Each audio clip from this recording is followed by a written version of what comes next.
आज आमच्या द्राक्ष बागायतदारांची इथं सांगली इथं बैठक पार पडली बेदाणा उत्पादकांची। या बैठकीत मी मारुती चव्हाण, महाराष्ट्र राज्य द्राक्ष बागायतदार संघ सांगली, आज इथं आपण द्राक्ष उत्पादकांच्या मोर्चा संदर्भात मागण्या आहेत आमच्या अशा की आम्हाला तुम्ही जो आता बेदाणा चीनवरून आयात होतो, हा बेदाणा आयात होतो त्याच्यावर बेकायदेशीर आयात होतो, कुठली परमिशन न घेता, त्याच्यावर तुम्ही देशद्रोहाचा गुन्हा दाखल करा त्या व्यापाऱ्यांच्यावर। दुसरी मागणी आमची अशी आहे की जो अफगाणिस्तान किंवा तत्सम इतर देशातून बेदाणा आयात होतो त्याच्यावर आयात कर लावला जात नाही, तो आयात कर लावला जावा, ही एक आमची दुसरी मागणी आहे। तिसरी मागणी आमची अशी आहे की बेदाणा आलेला आहे तो जप्त करावा, बेकायदेशीर आलेला बेदाणा।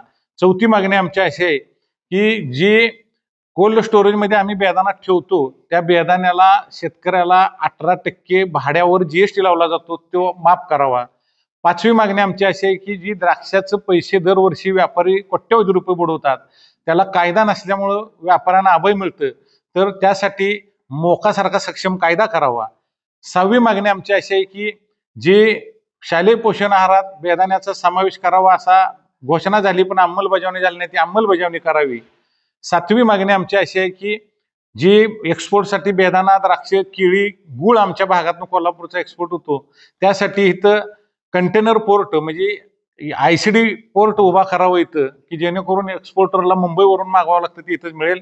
आणि सातवी मागणी आमची अशी आहे की निर्यातीसाठी जी सॅम्पल काढलं जातं रेसिड्यूचं, त्या सॅम्पलचा खर्च शासनानं त्याचा भरावा की जेणेकरून आम्ही परकीय चलन मिळवून देतो। आणि त्याच्यातच आम्हाला जे कृषी प्रोत्साहन अनुदान मिळत होतं निर्यातदारांना, ते अनुदान पूर्वीसारखं पूर्ववत करावं आणि त्याच्यातून आम्हाला जी पॅकिंग मटेरियल जे जातं बेदाणा द्राक्ष एक्सपोर्टला, त्या पॅकिंग मटेरियलचं पूर्वी पैसे मिळत होतं तसंच आहे तसं पैसे लोकांना अनुदान स्वरूपानं आपेडा मार्फत मिळावं, ह्या आमच्या प्रमुख मागण्या आहेत। आणि आज मोर्चा आमचा 6 ऑगस्ट 2025 वार बुधवार या दिवशी होणार आहे आणि त्या मोर्चाची सुरुवात सांगलीतील विश्रामबाग चौकातून क्रांतिसिंह नाना पाटील पुतळ्यापासून ते तुमच्या कलेक्टर ऑफिस पर्यंत होणार आहे। आणि त्यात सकाळी 10 वाजता तिथे सर्व द्राक्ष बागायतदारांनी सगळ्या शेतकऱ्यांनी जमावं अशी मी विनंती करतो, आवाहन करतो आणि प्रचंड संख्येने यावं एक नम्रतेचं आवाहन करून थांबतो।